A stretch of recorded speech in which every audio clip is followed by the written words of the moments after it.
The 1970s and 80s were revolutionary decades for Japanese motorcycles. While some machines became legends that riders still worship today, others turned into cautionary tales that manufacturers would rather forget. From groundbreaking innovations that changed motorcycling forever to engineering disasters that left riders stranded, we're counting down the 10 worst and 5 best Japanese motorcycles from this golden era. Buckle up. Some of these stories might shock you.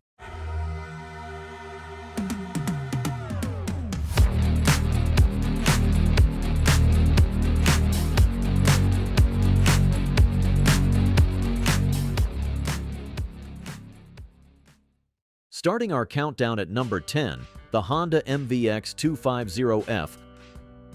Number 10, Honda MVX250F.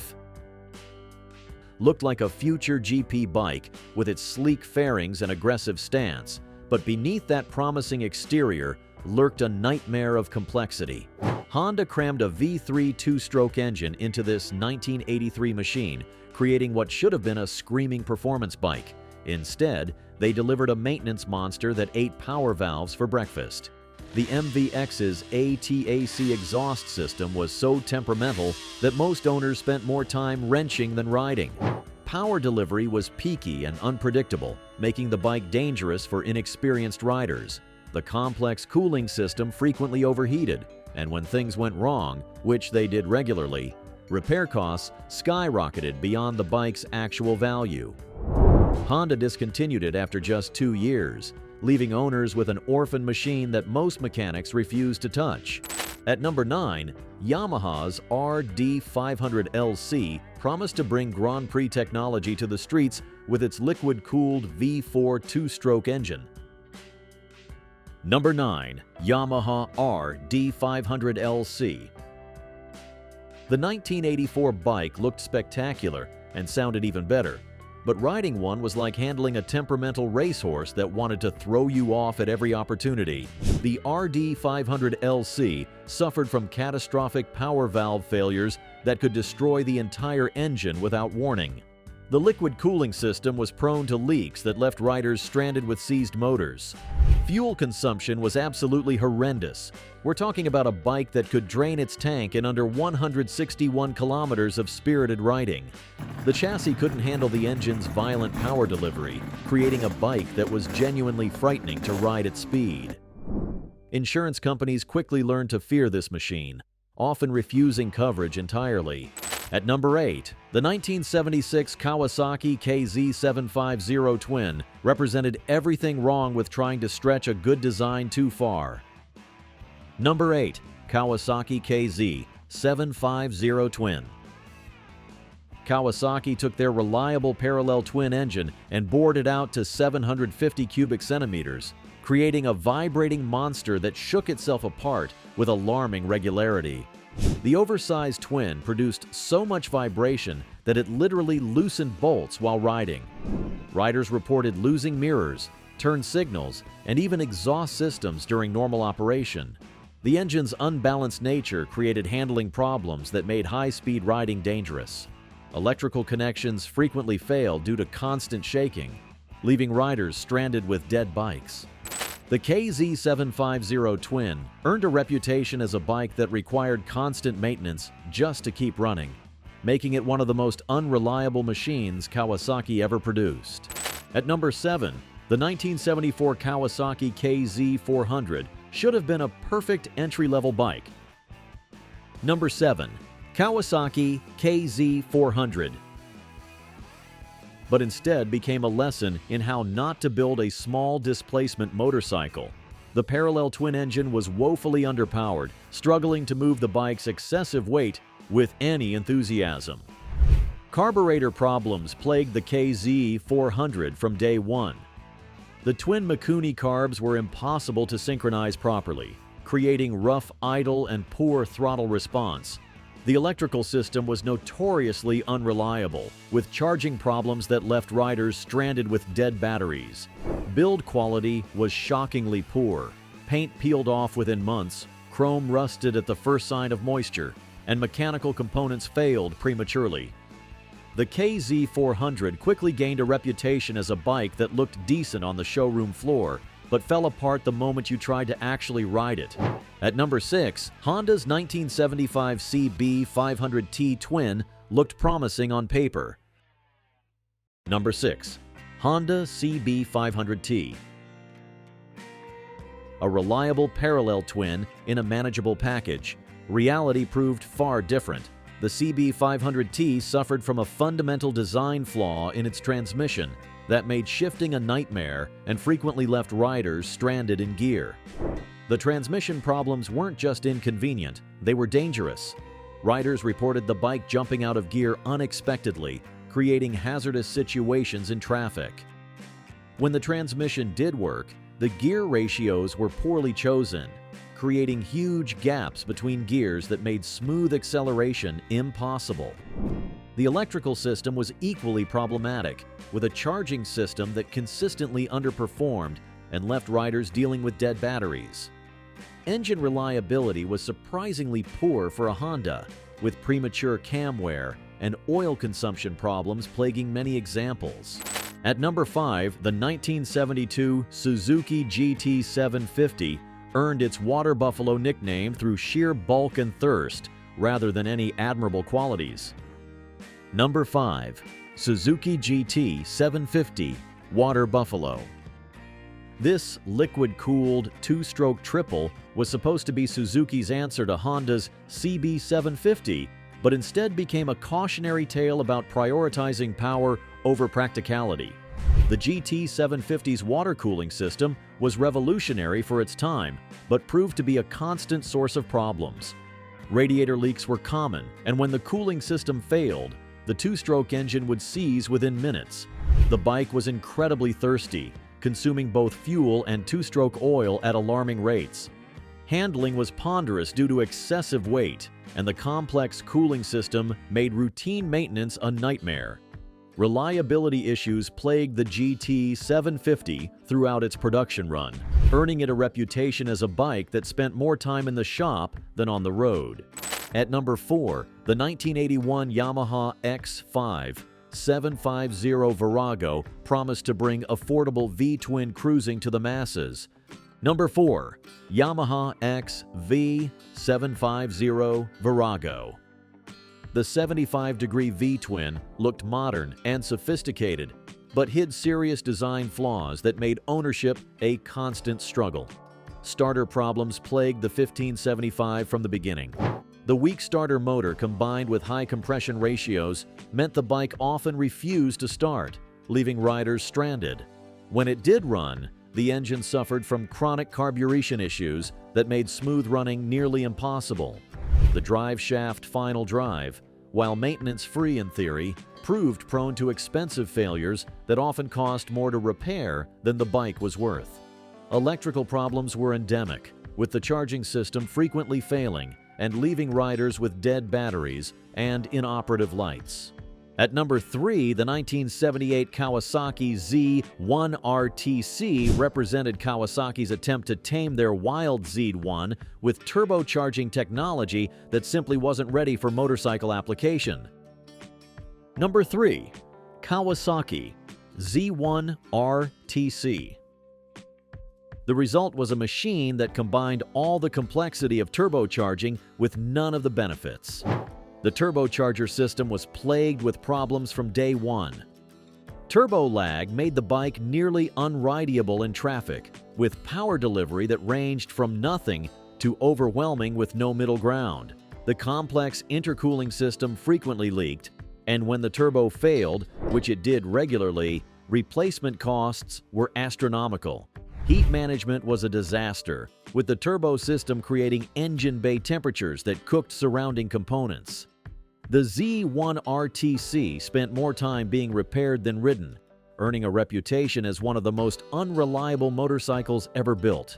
At number 2, the 1973 Yamaha TX750 should have been Yamaha's answer to Honda's revolutionary CB750, but instead became one of the most notorious motorcycle failures of the 1970s. Number 2. Yamaha TX750. The parallel twin engine was plagued with so many problems that Yamaha was forced to recall the entire production run.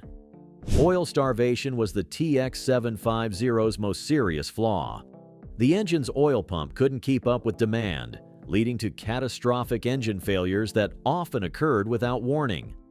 The oil pump drive system was fundamentally flawed, with a weak chain that frequently broke, cutting off oil flow completely. Riders reported complete engine seizures after just a few thousand kilometers of normal riding, often while cruising at highway speeds. The oiling system's inadequate capacity meant that even functioning pumps couldn't deliver sufficient lubrication to the large displacement twins bearings and cam system. Vibration levels were so severe that they caused mechanical failures throughout the bike, with exhaust systems cracking, electrical connections loosening, and even frame welds failing under stress. The electrical system was equally problematic, with a charging system that consistently failed and left riders stranded with dead batteries. The alternator was undersized for the bike's electrical demands, while poor wiring quality led to frequent shorts and failures. Carburation was another nightmare. The twin Mikuni carbs were nearly impossible to synchronize, creating rough running and poor fuel economy. The TX750's reputation was so damaged that Yamaha dealers struggled to sell remaining inventory, even at heavily discounted prices. Yamaha ultimately discontinued the TX750 after just 2 years and offered to buy back many examples from disappointed owners, one of the few times a major manufacturer has admitted such complete failure. The TX750's legacy served as a cautionary tale that influenced Yamaha's development process for decades to come. Smash like if you love classics and subscribe for more brutal breakdowns of the best and worst from motorcycle history. At the number 1 spot, the 1974 Suzuki RE5 takes the crown as the worst Japanese motorcycle of the era through sheer audacity of its failures. Number 1. Suzuki RE5. Suzuki bet everything on rotary engine technology, creating a machine that was revolutionary in concept but disastrous in execution. The Wankel rotary engine consumed fuel at a rate that made gas stations profitable just from single riders. We're talking about a motorcycle that struggled to achieve 24 kilometers per liter under any conditions, with heavy throttle use dropping consumption to single digits. The rotary's inherent design meant it burned fuel even when idling, creating running costs that exceeded most cars of the era. Reliability was non-existent. The apex seals that made the rotary engine work were prone to failure, often leaving riders with completely dead engines far from help. These seals were made from materials that couldn't withstand the engine's operating temperatures, leading to catastrophic failures that required complete engine rebuilds. When the engine did run, it produced bizarre power characteristics that made normal riding nearly impossible, with massive torque peaks that arrived suddenly and unpredictably. The cooling system was inadequate for the rotary's heat output, leading to frequent overheating even in moderate conditions. Oil consumption was astronomical. The RE5 consumed nearly as much oil as fuel, requiring constant top-ups that made long-distance riding nearly impossible. The bike was incredibly complex, requiring specialized knowledge that most mechanics didn't possess, turning routine maintenance into expensive ordeals. Parts availability became a nightmare almost immediately, with Suzuki discontinuing support after just 2 years of production. The RE5's unique instrumentation and controls confused riders familiar with conventional motorcycles, while the bike's excessive weight made handling ponderous and unpredictable. Repair costs often exceeded the bike's purchase price, and insurance companies frequently refused coverage due to the astronomical claim rates. The RE5 nearly bankrupted Suzuki's motorcycle division and stands as a monument to engineering ambition unchecked by practical reality, serving as a cautionary tale about the dangers of betting everything on unproven technology. Starting our countdown of the 5 best at number 5, the 1976 Yamaha RD400 proved that small displacement didn't mean small thrills. Number 5. Yamaha RD400. This lightweight two-stroke twin delivered an intoxicating combination of explosive power and razor-sharp handling that made it one of the most entertaining motorcycles ever built. The RD400's two-stroke engine was a masterpiece of simplicity and performance. With just 398 cubic centimeters, it produced power levels that embarrassed much larger four-stroke machines. The engine's lightweight and compact dimensions allowed Yamaha to create a chassis that handled like a much more expensive bike. Acceleration was absolutely brutal. The RD400 could outrun bikes twice its size from a standing start. The bike's power-to-weight ratio was exceptional, delivering 0 to 60 miles per hour times that competed with supercars of the era. Its distinctive exhaust note, a crisp, aggressive bark, became the soundtrack of performance riding in the mid-1970s. The RD400's 6-speed transmission kept the peaky two-stroke engine in its power band, while the lightweight steel frame provided excellent feedback to the rider. Braking was impressive for its time, with a single disc up front that provided strong, predictable stopping power. Despite its high-performance nature, the bike was surprisingly reliable when properly maintained. The two-stroke simplicity meant that maintenance was straightforward and inexpensive, with basic tools sufficient for most repairs. Racing success was immediate. RD400s dominated club racing and became the weapon of choice for amateur racers on tight budgets. Most importantly, the RD400 was pure fun to ride, delivering smiles per mile that few motorcycles could match, establishing Yamaha's reputation for building exciting, small-displacement performance bikes. At number 4, the 1972 Kawasaki Z1 changed everything. When Honda delayed their CB750's development, Kawasaki seized the opportunity to create the first true superbike. Number 4. Kawasaki Z1.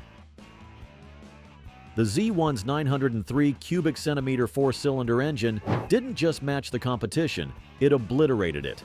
The Z1 produced 82 horsepower when most motorcycles struggled to reach 50. This wasn't just about numbers. The power delivery was smooth and accessible, making the tremendous performance usable for real-world riding. The engine's robust construction meant it could handle serious abuse, with the cast iron cylinders and forged pistons built to racing standards. The distinctive gold-colored engine cases became an iconic design element that Kawasaki still references today. Build quality was exceptional, with attention to detail that rivaled much more expensive machines.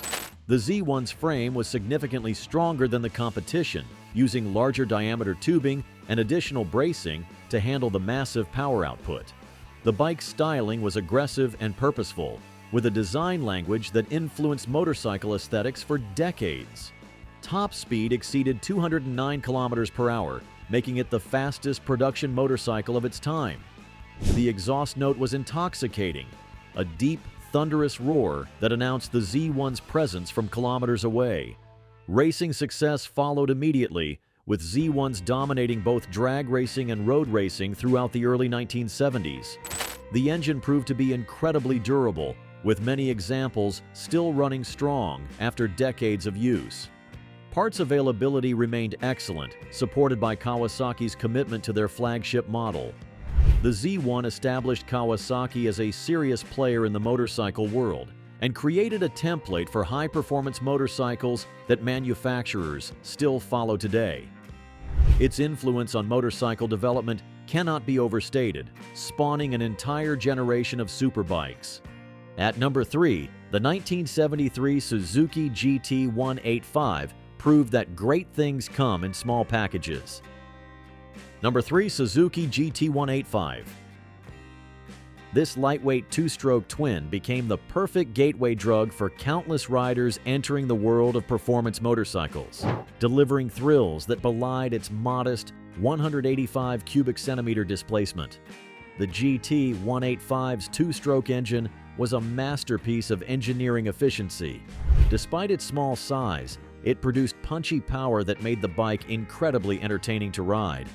The lightweight construction meant the GT185 felt nimble and responsive in ways that larger bikes simply couldn't match.